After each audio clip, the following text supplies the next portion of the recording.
That's okay. As long as you can see your screen, we're good. You can see your screen. So, hey, everyone, and welcome to Chef AJ Live. I'm your host, Chef AJ, and this is where I introduce you to amazing people like you who are doing great things in the world that I think you should know about.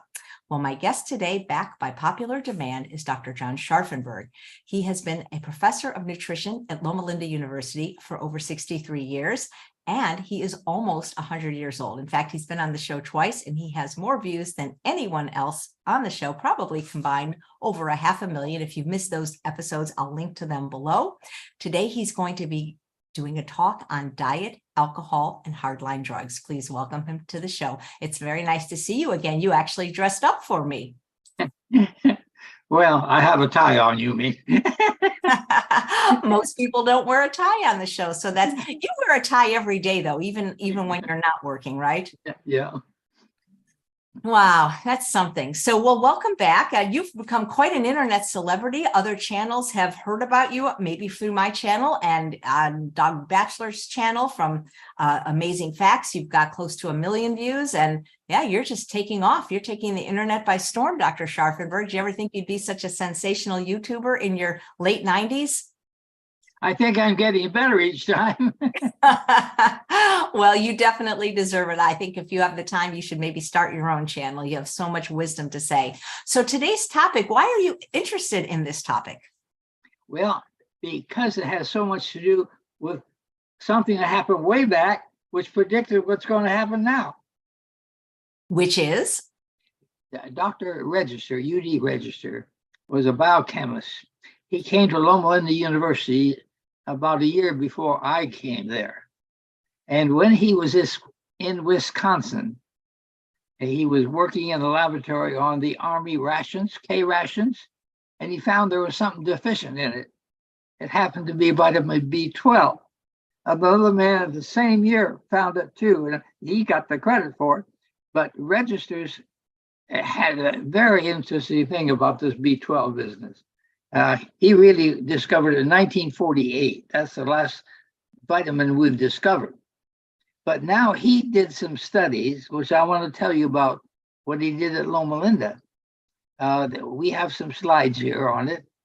I'm going to show you why animals sometimes become alcoholics and why they sometimes produce morphine in their body. So let's have that first slide. Absolutely. Let me just bring up the PowerPoint. And you've seen, just while I'm pulling it up, you have seen obesity increase in the last 100 years, haven't you? Yeah, right now, particularly, it's going up with the children. Yeah. So let's get this. There we go. There he is. Diet, alcohol, and hardline drugs. Now, he was reading a book by a well-known lady author who wrote more than anybody else in the United States, Ellen White.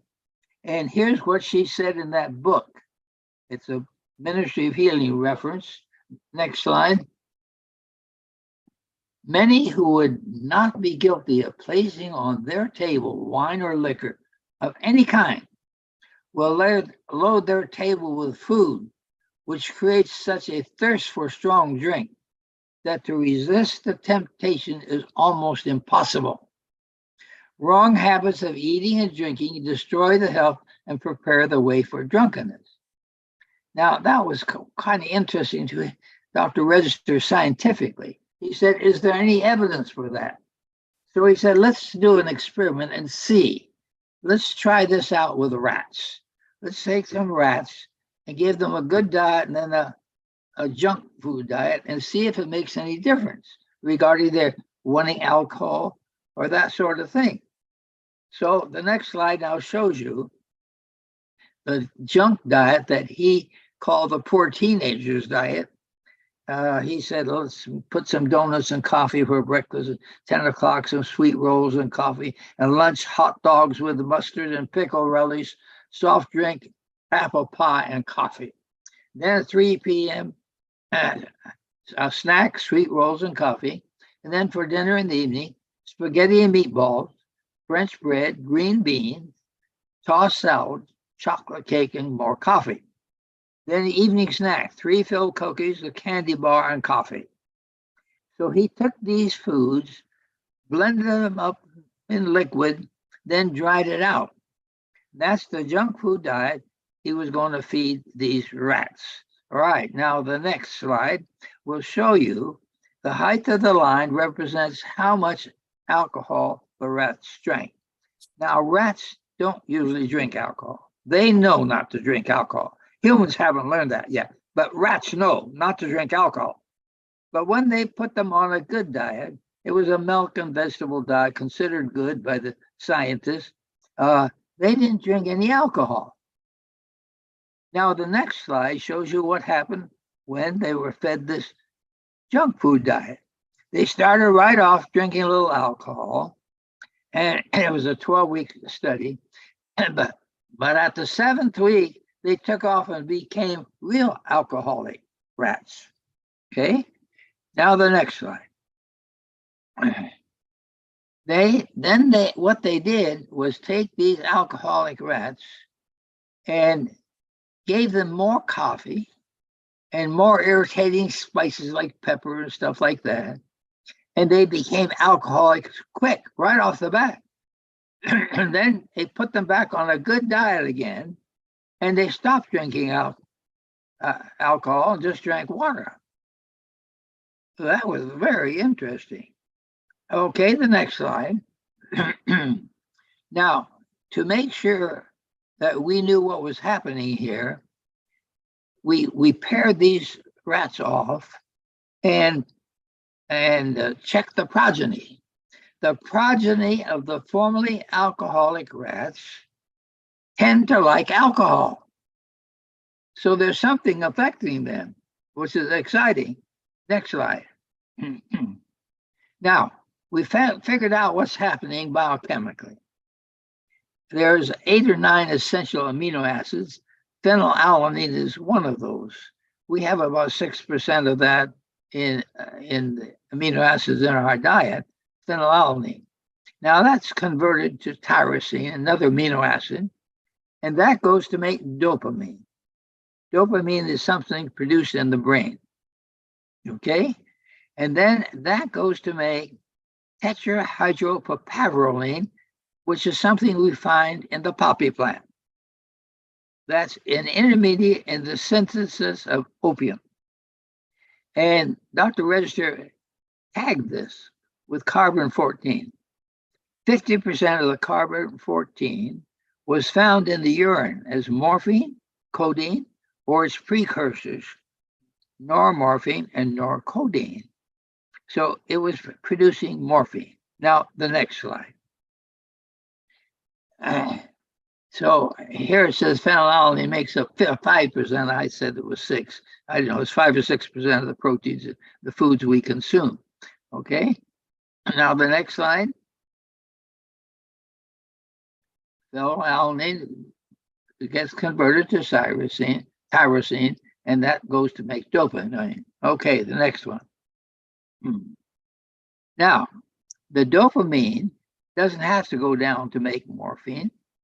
It can make 3,4-dihydroxyphenylacetaldehyde, but that's toxic. So the body quickly converts it to the acid form, which is not toxic. Okay? But if you drink alcohol, it blocks that from happening. And then it goes down towards the morphine, making morphine. All right, now another slide to show you this, what's happening. Dopamine can help to produce 3,4-dihydroxyphenylacetaldehyde. This is a toxic substance, and the body quickly converts it to the acid form. All right, next slide. See what else could happen. But animals that drink alcohol block this reaction from happening. Okay, the next one. Now, it doesn't have to go to make that acid. It can make the basic building block of the body biochemically, which is acetyl coenzyme A. But it takes a lot of nutrients to do it. And on the junk food diet, there just wasn't good enough nutrition to do it. And so it goes down to make more morphine. All right. Next slide. And so they tagged that carbon-14 tetrahydropropyroline to see what would happen. Next slide. And acetyl coenzyme A is okay, but it takes a lot of nutrition to go make that. That's a basic building block of the body biochemically. All right, next. Let's go on to the next one. And the next one. So when the diet was a junk food diet was given to those rats, they formed this morphine, codeine, normorphine, and norcodeine. So on a junk food diet, if they didn't have a junk food diet, they could have gone to make acetyl coenzyme A rather than the morphine. All right, next. Now, when these alcoholic rats are injected with morphine, they no longer drink alcohol. They want just plain water. But the reason they were drinking the alcohol was when they made morphine in their body, they became dope addicts. And if they drank more alcohol, they would produce more opium. So we found out our line of reasoning was correct.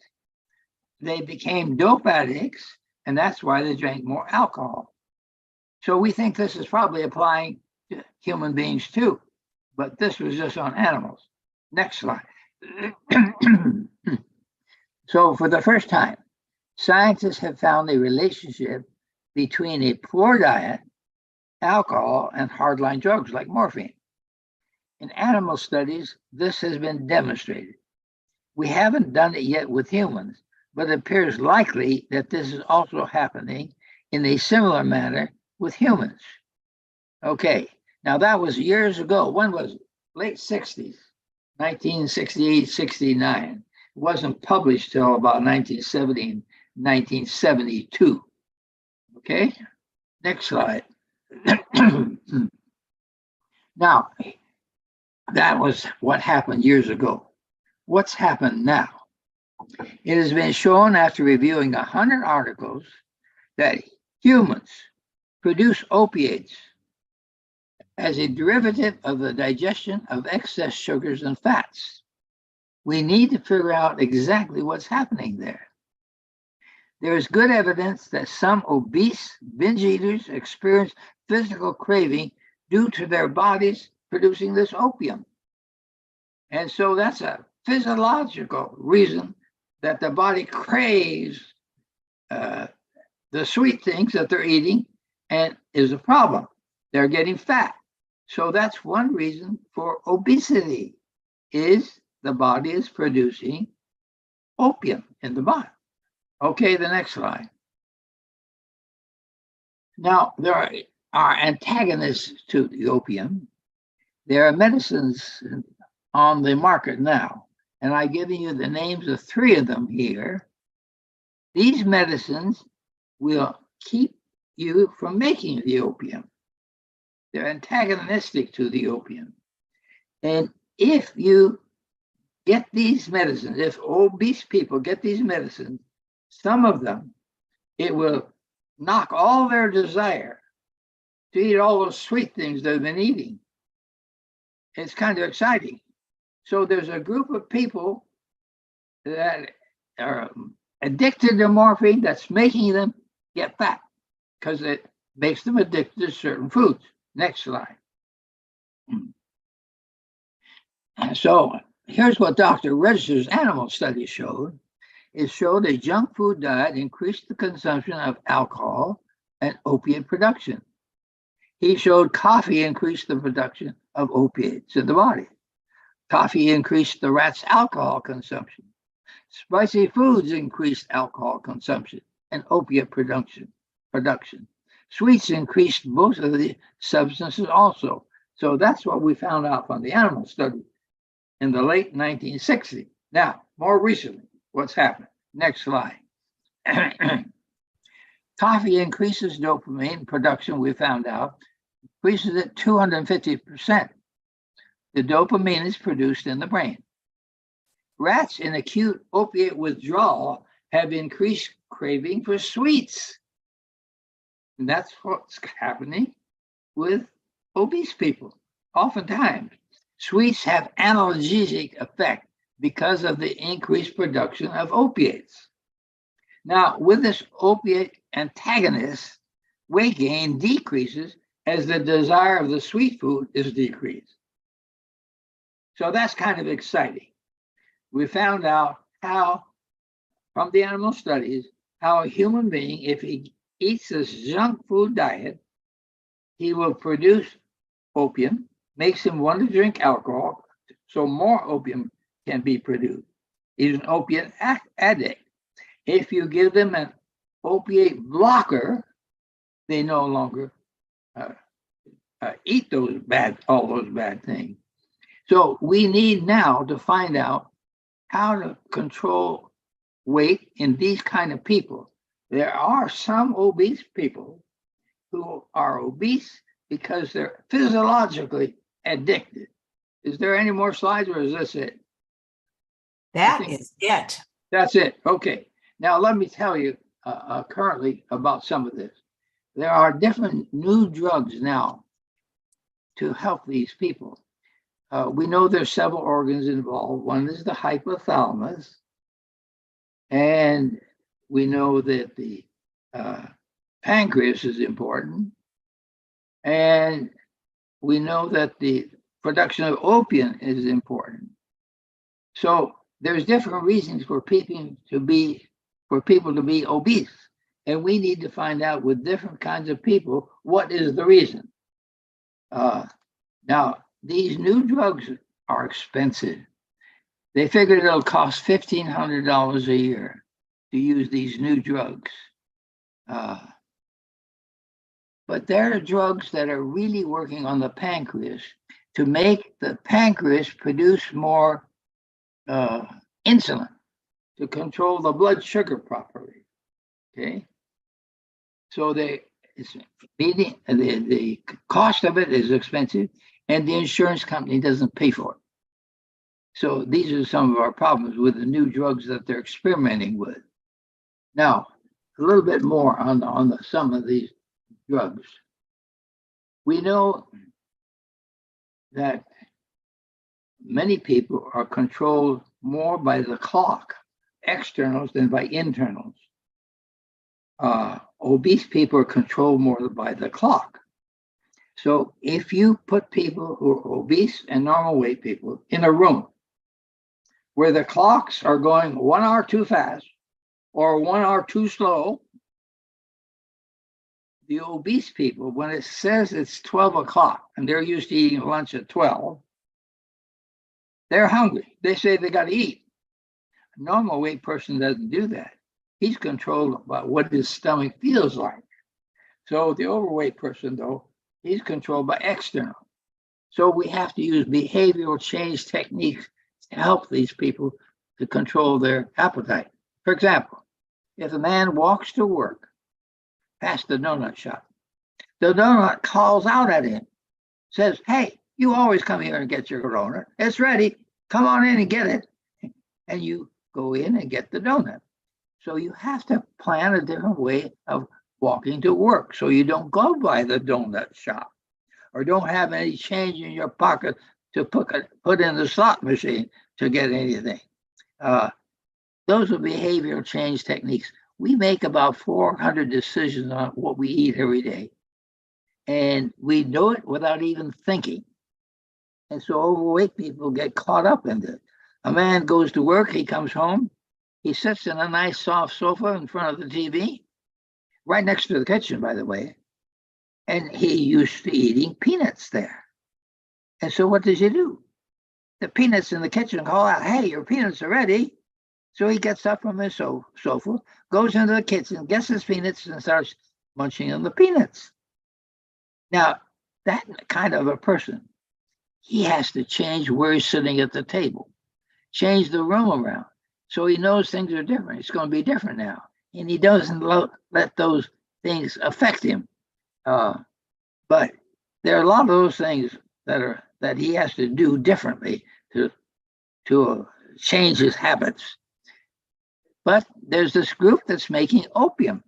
We need to find out how they're making it, why they're making it, and how to change that so they don't get overweight. You can use these opium antagonists to start with, but all these kinds of things are expensive and the insurance company doesn't pay for it.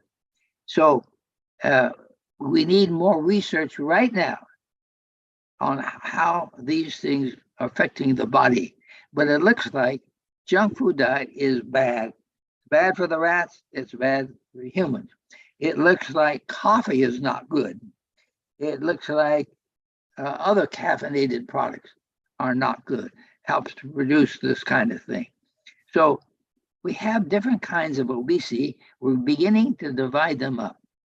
For example, if something is affecting the hypothalamus, that's where the dopamine is made. Coffee increases the dopamine production, makes you want to make more of that opium. So we have to know if that is their cause of obesity. There's the Cushing's disease. That means the hypothyroidism. That is affecting obesity also. And we need to give those people the right thyroid so the thyroid is working properly. And then there's these medicines now used to produce insulin at the right time, works on the pancreas. Now, I hate to use those kind of medicine. I can see to make dietary changes would be good if that will work. But to take all these pills that are so expensive, and there's always usually side effects, and you can't get insurance to pay for it, and usually the malpractice insurance is higher for the doctors who are giving you medicines, treating you for obesity. Now, are there any questions anybody has about this? Well, I'm going to look in the chat in a minute, Dr. Scharffenberg, but I actually took a few notes and I actually have a few questions based on some of the things you said. If I understand you correctly, at least with the rats, they didn't struggle until it was the ones they were addicted to these substances on purpose. They weren't like seeking them out in nature. There is no alcohol or drugs for rats in nature or chocolate. That's right. And so they didn't have this predilection to begin with. It was given to them, and then it was their offspring who suffered. That's correct. So could we maybe make a case that could be what's going on with people that are addicted to junk food and processed food and eat that primarily as their sole source of calories, then produce offspring with the same predilections? I think that's right. Yeah. I think that's right. Yeah, because you remember these foods didn't always exist throughout human history. No, that's right. But there is a lot of junk food around now. A lot of junk food. Well, when you gave that list of what they gave the rats, that looks like what people I know eat. That's correct. That's right. A lot of people are eating too much junk. See, and what they're saying is excess sugar, sweets, and it's excess irritating spices, pepper, that is causing this problem. Coffee did it, and so on. So I think if we work on this a little more, we'll find out more foods that are causing the problem. And then maybe we can figure out how the right kind of a program would be good for a certain group of obese people. They're not obese for the same reason. But if they weren't eating these foods, I mean, people are going to vary genetically in their weight. There's going to be slimmer people and there's going to be heavier people. I understand that. But if people weren't eating these foods, would anyone really just become obese eating the kind of diet that the Adventists recommend, or at True North, a diet that is whole food, plant exclusive, without, sugars and oils and salt and things like that, and without alcohol? I mean, could someone become obese if they were eating the diet that Dr. Goldhammer served them at True North? Yeah. Well, I was down in Miami. Miami is the opium capital of the United States. They're selling the drugs right out on the street. So there's a lot of rehabilitation centers for those kind of people. I went into the rehabilitation centers to see what they're feeding them. They were giving them lots of coffee. Well, according to the rat studies and even human studies now, we know that increases the production of the dopamine, which is on the pathway to developing the opiates. So I said, this shouldn't be done. You should change in your rehabilitation program. You should get rid of the coffee. I think the coffee and the sweets, we know for sure. Irritating spices, we know, cause the problem. Pepper. There are spices that are helpful, and we need to find out which ones are good and which ones are bad. And I think we can do that. For the past 5 years, I've hosted an annual summit called The Truth About Weight Loss, and a wonderful plant-based physician named Dr. Linda Carney actually gave a talk about 17 reasons caffeine makes you gain weight. And I appreciate you saying that, because so many doctors, including plant-based doctors, think of coffee as benign. Many of them don't like it, like Dr. Goldhammer, but the people I know that drink coffee, they always seem to be craving sweets later in the day. Even if they have a donut with their coffee in the morning, they're always looking later in the day. And it's such an addictive substance. It's very hard for people to quit once they start. And the sweets, by the way, seem to be analgesic, seems to help to pain control, analgesic. And so we need to do a lot of research right now, because we have all these different causes of the obesity, different kinds of reasons why people are obese. Some just overeating. Some need the behavioral change technique.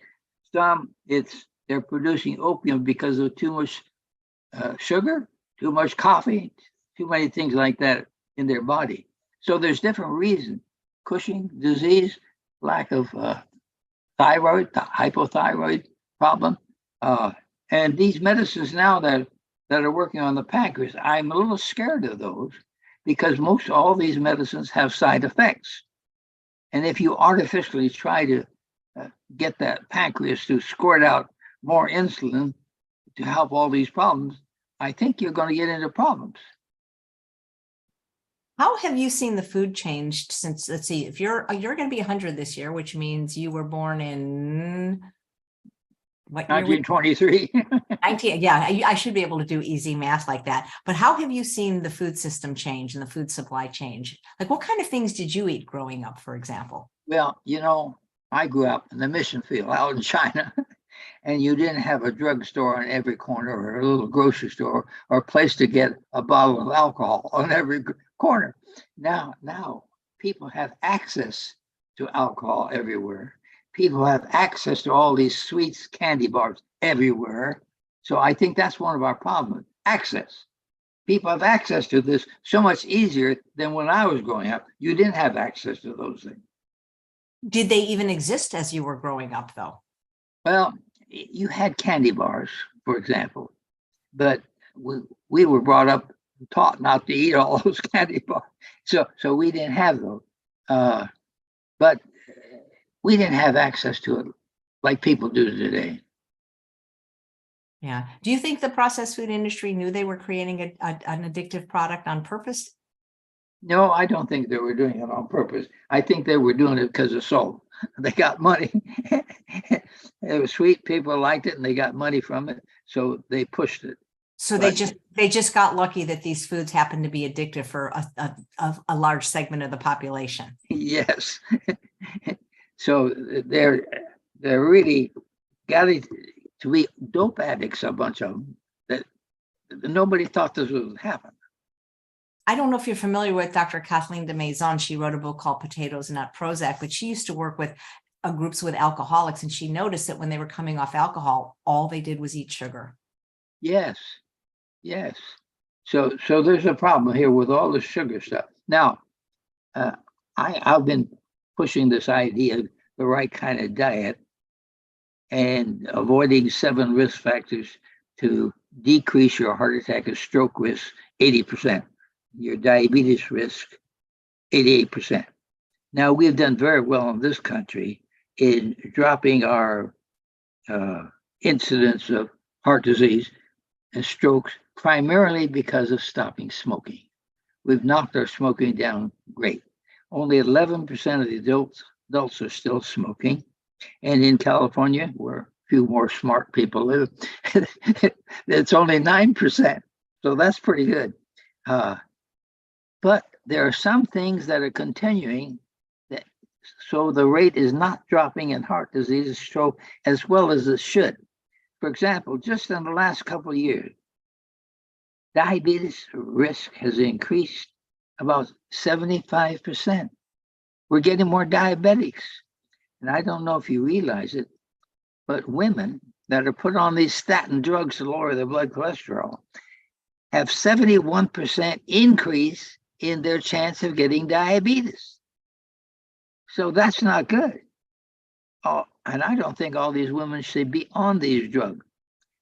We've done studies just on women. 2 out of the 3 studies showed the people who took those drugs to lower their blood cholesterol died sooner than the people who didn't take them.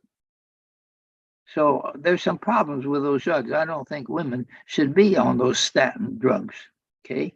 And of the other people, they've found that actually for 93% of the people on those drugs to lower their cholesterol, it didn't do any good whatsoever in longevity.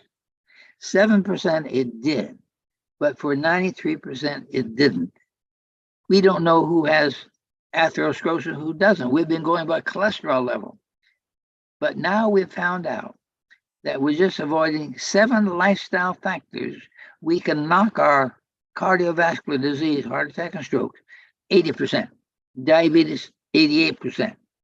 So we should treat people that way, prevent the disease that way, rather than giving them pills, which doesn't help a lot of people. Now, the 3 things that have not gone down that are keeping the cardiovascular disease rate still up is diabetes, hypertension, and overweight. Okay, now the diabetes, we know what to do to knock that. If a person is vegetarian, why do I say vegetarian? Because the people who are not vegetarians have 3.6 times greater risk of diabetes being on their death certificate. Okay, so non-vegetarians are much more apt to get diabetes. Overweight, hypertension, all these are interrelated. Usually the diabetic is diagnosed with hypertension about 7 years before he's diagnosed with having diabetes. And most of them are overweight. So these are the kind of problems we have with the diabetes.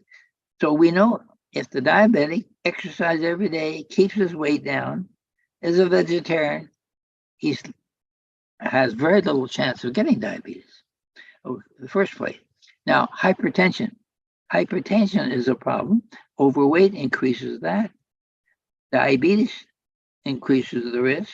So all these are interrelated. Exercise is the best preventive for hypertension. So what are we going to do about it? We got to get people exercising. But our problem is when a doctor tells somebody to exercise, how many of them will do it? Hardly anybody. Not very many. It seems like that's even harder sometimes than they get to people to eat healthfully. That's right. That's right. It's very difficult to get people to exercise or even to eat healthfully. It's hard to get people to do what we know they should do. There are many people know what they should do and they don't do it. So our next breakthrough in healthcare is going to be in getting people to do what we know they should do and they know they should do it. So now the weight thing is another big thing, and particularly in children, that the weight increase has been going up with children. We were the fattest country in the world until just recently. Mexico beat us. They're a little bit ahead of us. But about 40% of our people are overweight. If you are overweight, you have 8 times greater risk of getting diabetes. If you are obese, you have 20 times greater risk of getting diabetes. So these are things we got to do something about. Now, for blood pressure, they all revolve around vegetarian diet too. All revolve around that. Vegetarians less likely to have diabetes on their death certificate. Hypertension is best prevented by exercise. Overweight exercise is important in keeping their weight down. So all these things are interrelated, and vegetarians related to all three. But my main goal is to try to get more people to be vegetarians. Only about 6 to 15% of Americans are on the vegetarian diet. How do we persuade them to do more in that regard? I think we got to give them the reasons why. Now, in 2015, there was a group of doctors that examined the American diet and made recommendations to the Department of Health and Department of Agriculture. They said the vegetarian diet is an optimum diet. But when it got to the top of each department, top men, they eliminated all meat from their recommendation, even lean meat. But when it got to the top people in the department, they included lean meat in the ideal diet, which the doctors didn't recommend at all. So doctors know, the top doctors know, the vegetarian diet is a good diet. And I think we should get kids to present this. You know, if an adult says something, you tend to argue with him. But kids say it, you want to help the kids, you don't argue with them very much. But a lot of kids, I think we can make them good health educators. We can make them the ones to go out and tell people, just 5 reasons why you shouldn't smoke. You don't have to have an MD or PhD to do it. Just go out there and tell people, these are the 5 reasons why you shouldn't smoke.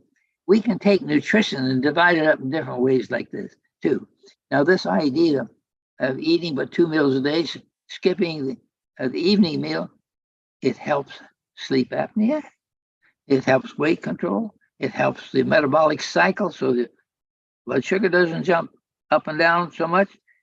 It's very useful. It's beginning to be taught in the United States. There was some dietitian down in Alabama who suggested this, and Advents have taught that for years and years too, that it's a good idea to be on 2 meals a day.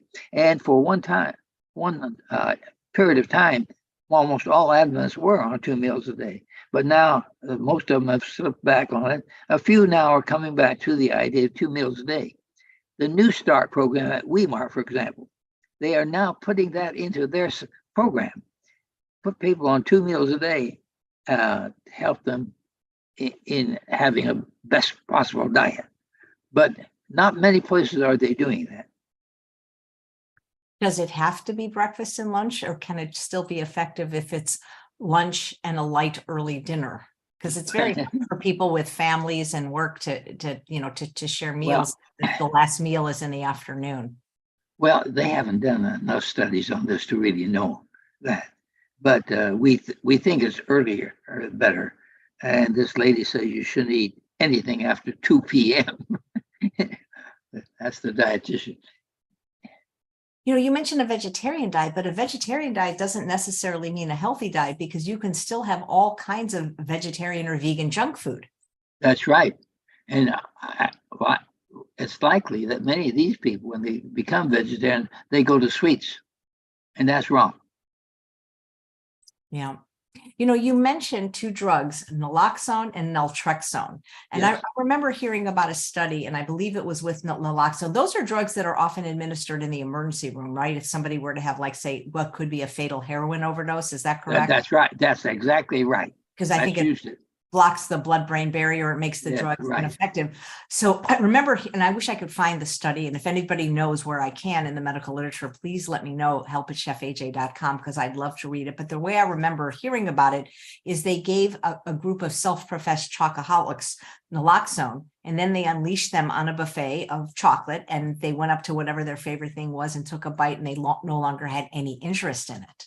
That's right. They've done studies like that. Yes, I have the name of one of those studies. Let's see. I would love to read it, because but that's not the answer, right? We can't all just take naloxone or naltrexone just so that we can avoid these hyperpalatable foods, or can we? Yes. I mean, are drugs the answer? I guess what I'm saying. Here's the study. a fellow by the name of Drewnoski, Drewnoski. He did a laboratory experiment in which two groups of students were invited to an event in which candy, cookies, and other sweets, foods high in sugar and fat, were readily available.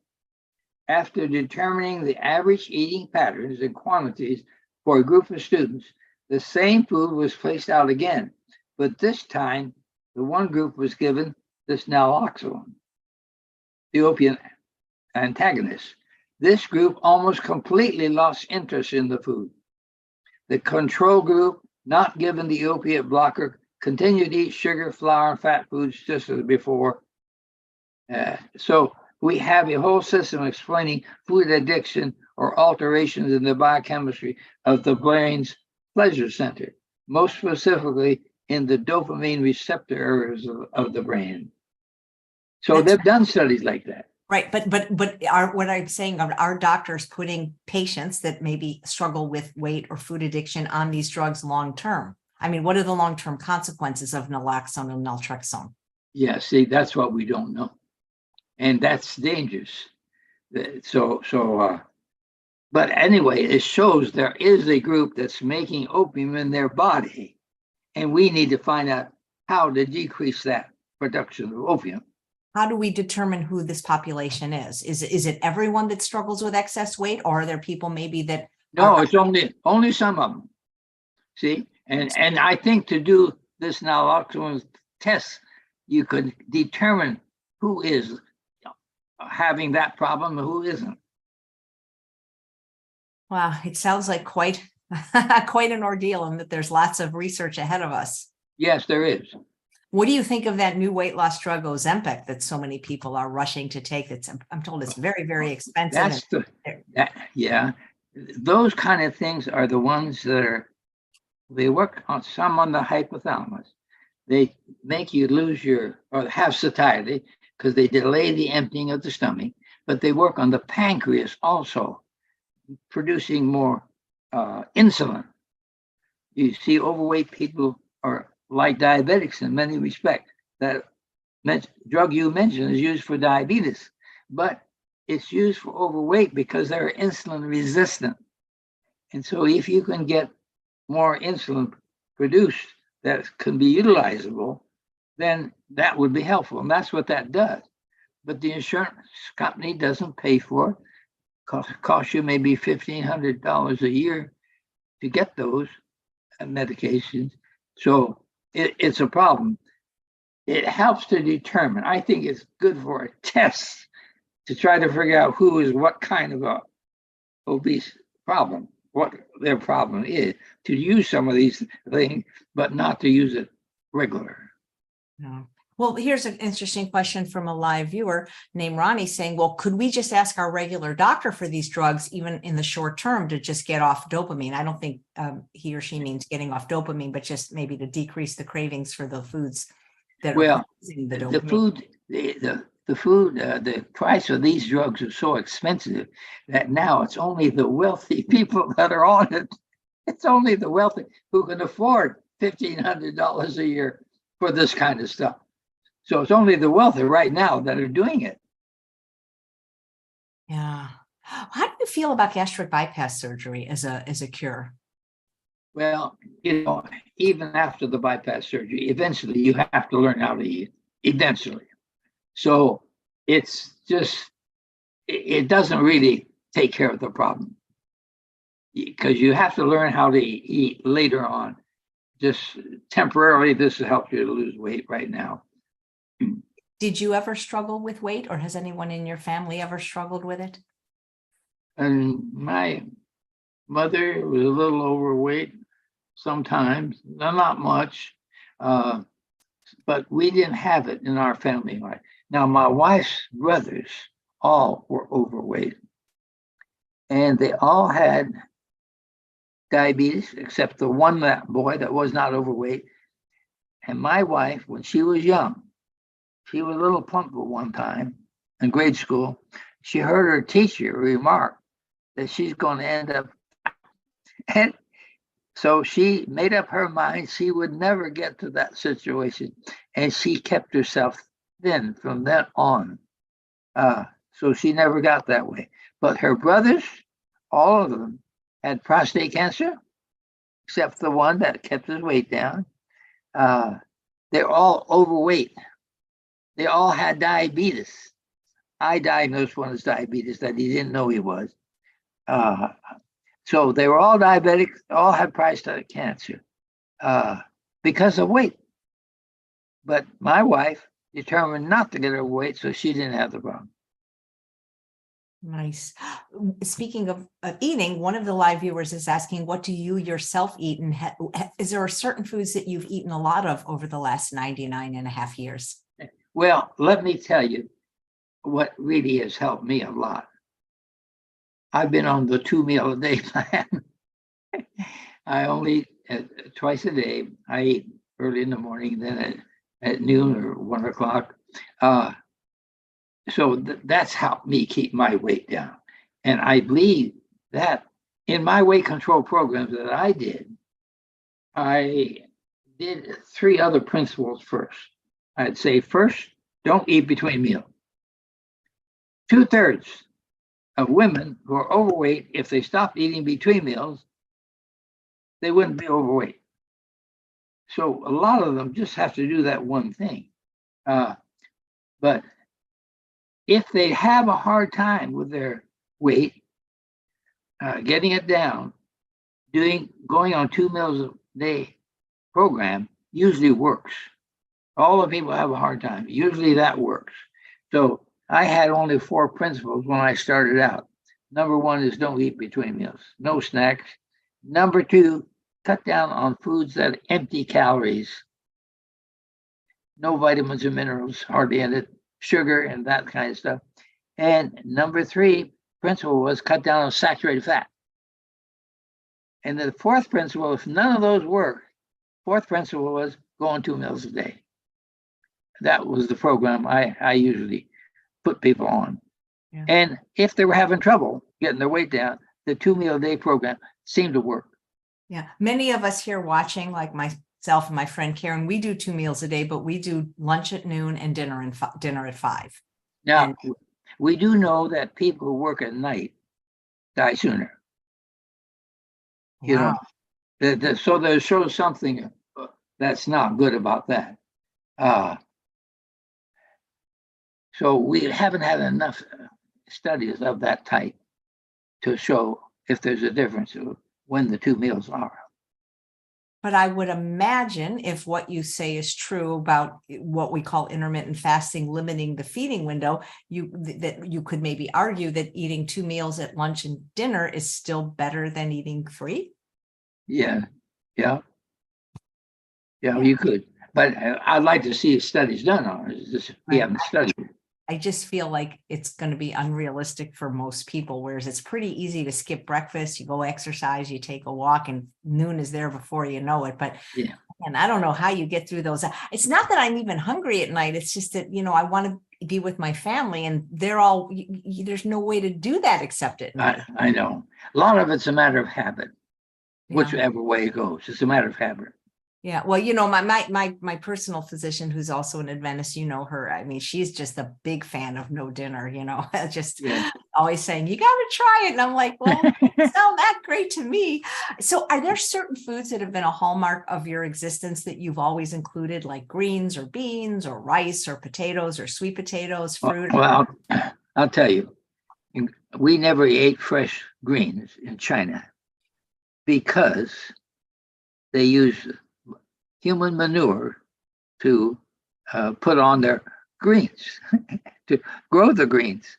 And you got amoeba that way. And you died from the amoeba. So we never did that.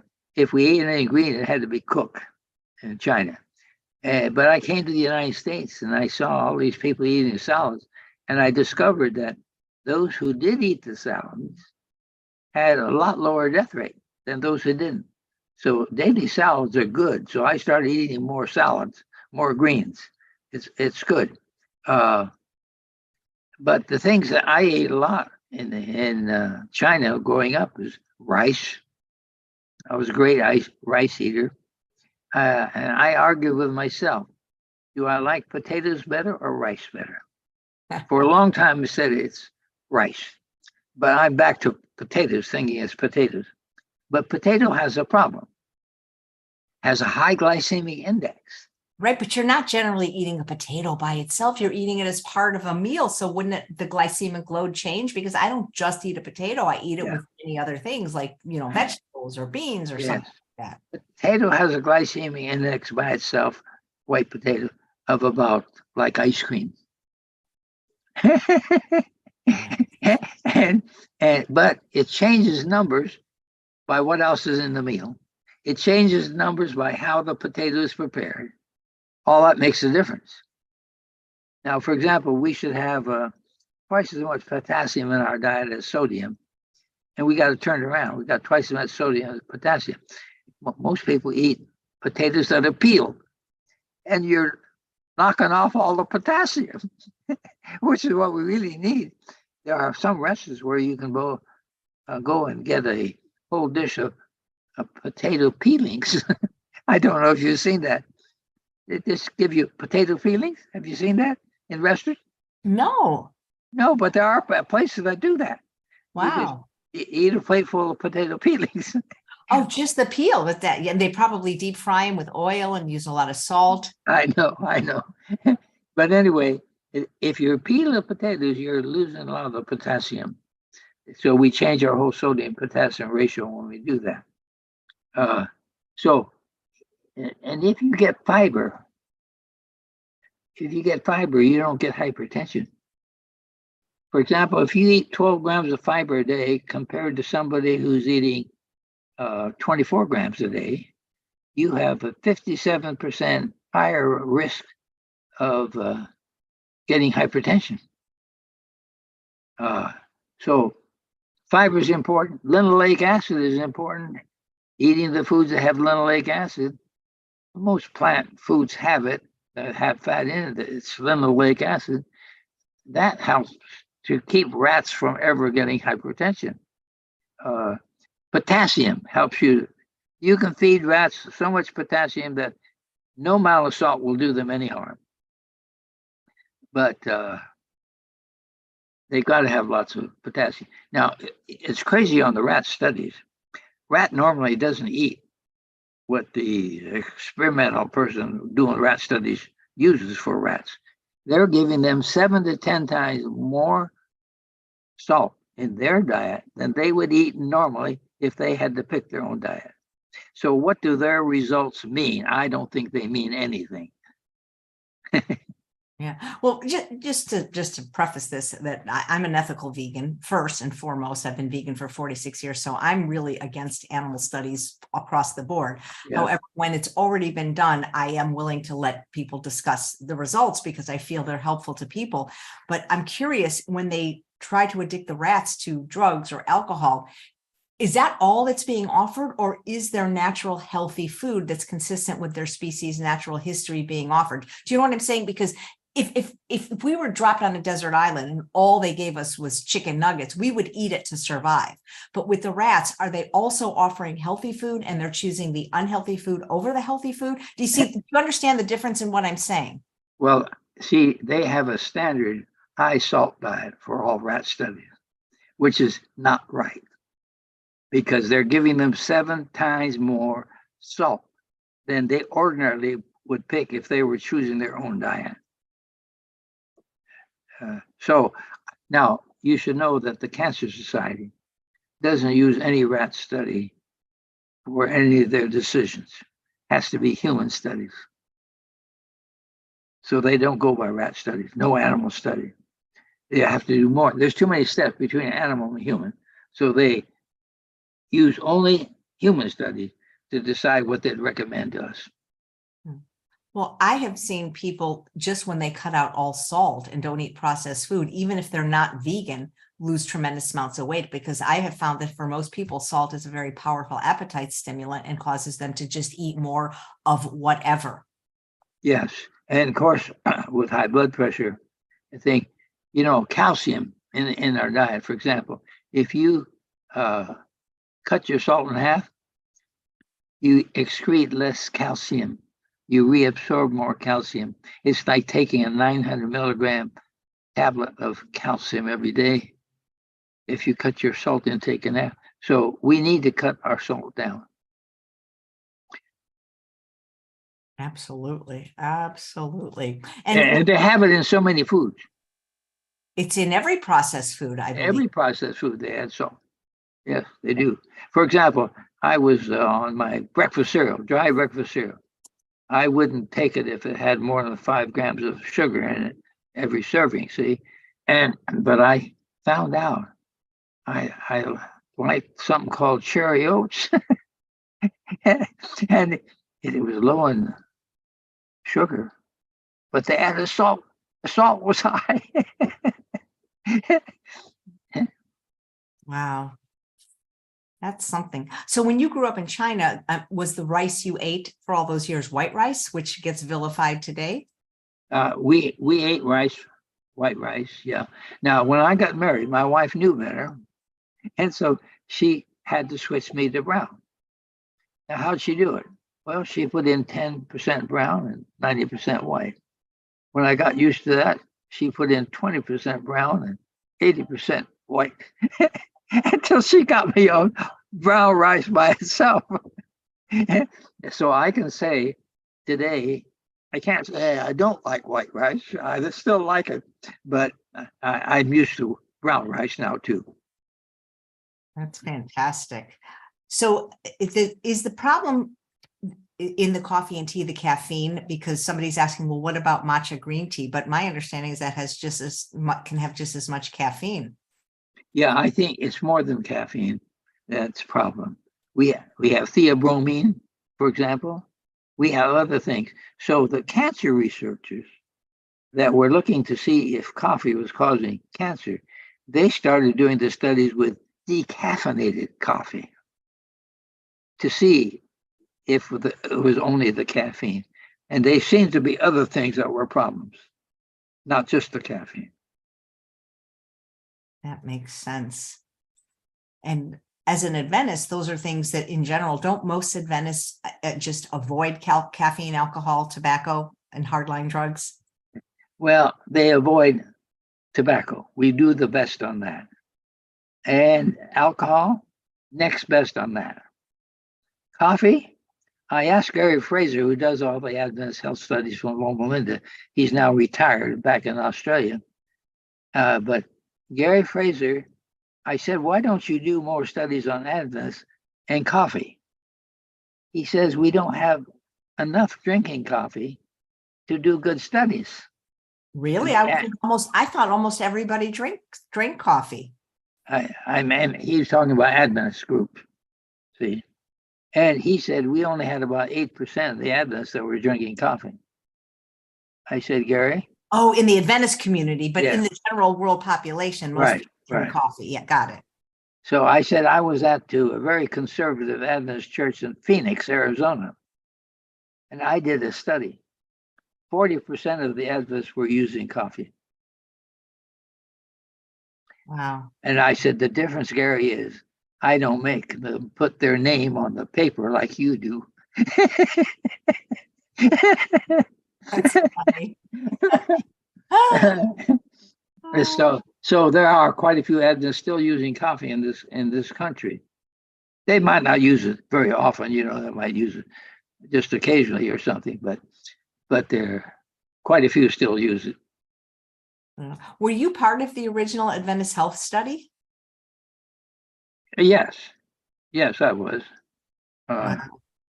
I mean, Gary Frazier did some very good things. Now he went over to England, studied in Oxford of how to present things in a way that's be more interesting. For example, the percent of people who live to be 85 or older. He got that idea from his study at Oxford. He went there to learn good statistical methods to present it to people in a way that they would understand it easy. And this is interesting that the Adventist vegetarians, the men, 48.6% of them who are vegetarian live to be 85 or older, and the general population, it's only 19.5%. Big difference. But that's a nice way to present it. You know, you talked about these drugs like naloxone and naltrexone that block, when people take them, they're not interested in eating the junk food.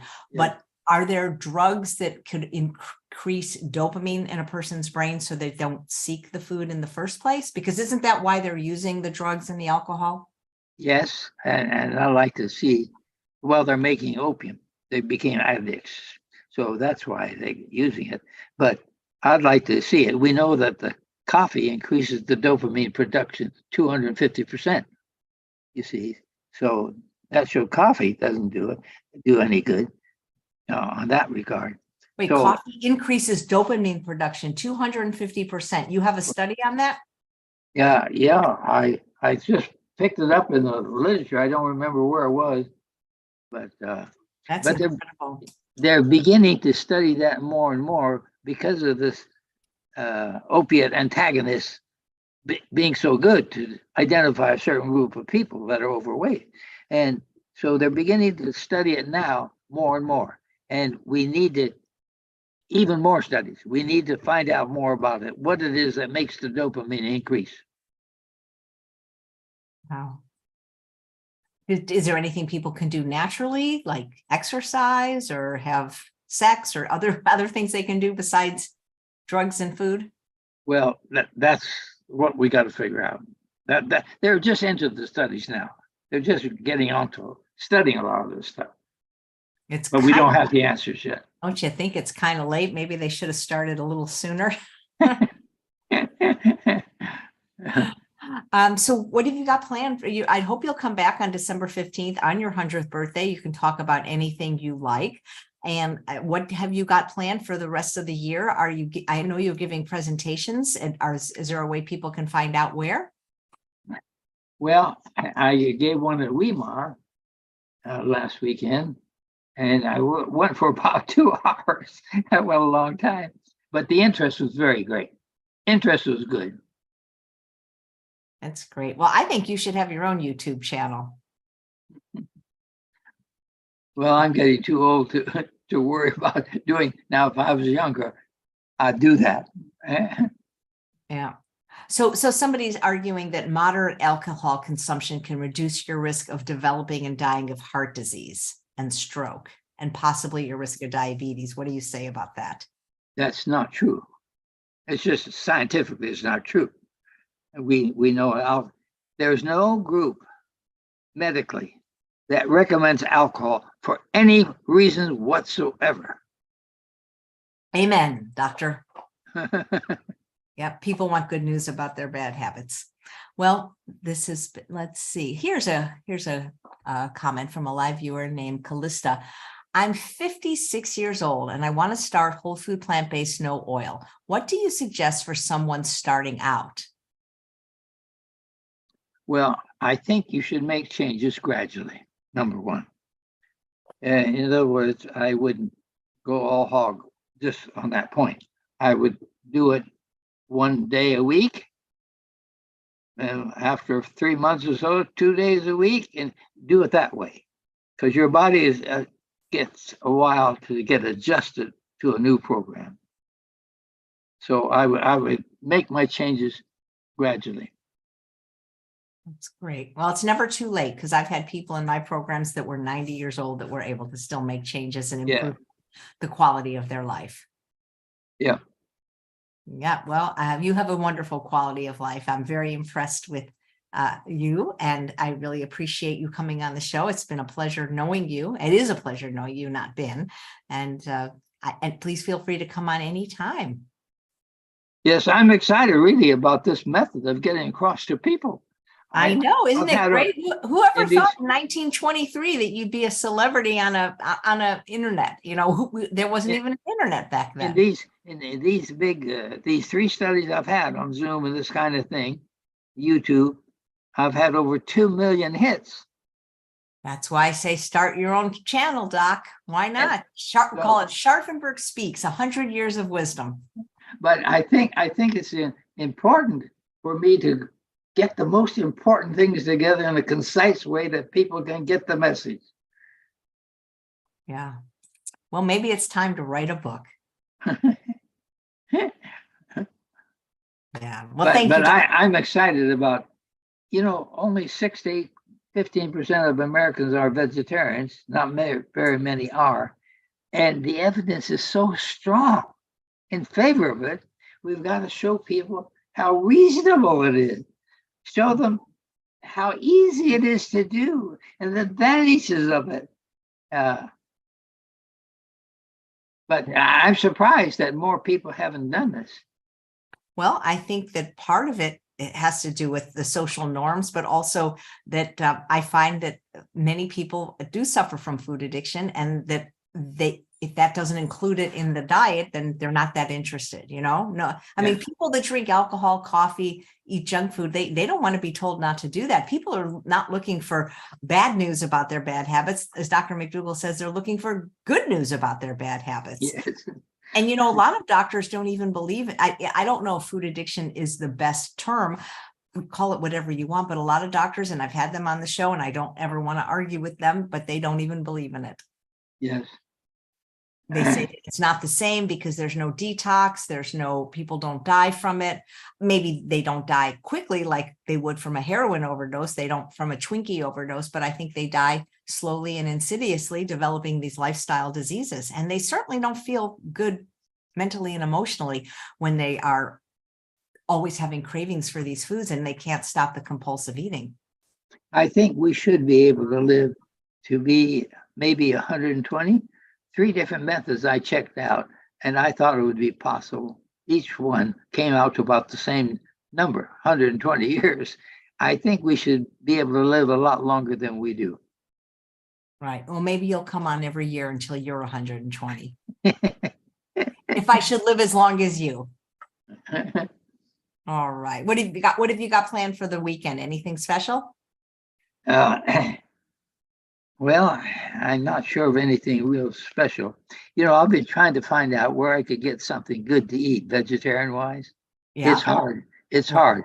Without doing it in your own kitchen, it's hard. Well, there's a bunch of restaurants here in the area. We live not too far from each other.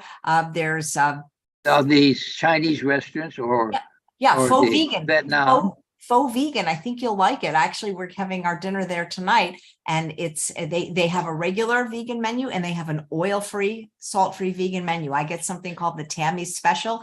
It's absolutely delicious. So I'd give it a try. I'd be happy to take you there one day and we can go for lunch, since I know you don't choose to eat dinner, but I find it's fantastic, and it's over brown rice, and it's got all kinds of fresh vegetables, and it's got a garlic sauce, but they don't use oil in it, and it's quite delicious. Mm-hmm. Love to take you there. Good. Free advertising for you, Julie, for Faux Vegan. She hasn't been on the show yet. It's in Rockland. So when I get back, I'm going to Mexico tomorrow to teach cooking for 8 days. When I get back, I'd love to take you to lunch. All right. Well, thank you, Dr. Scharffenberg. It's always great catching up with you. Okay. And thanks all of you for watching another episode of Chef AJ Live. Please come back tomorrow when my guest is Ava Loves Raw, how she healed herself and avoided a hysterectomy simply by eating a whole food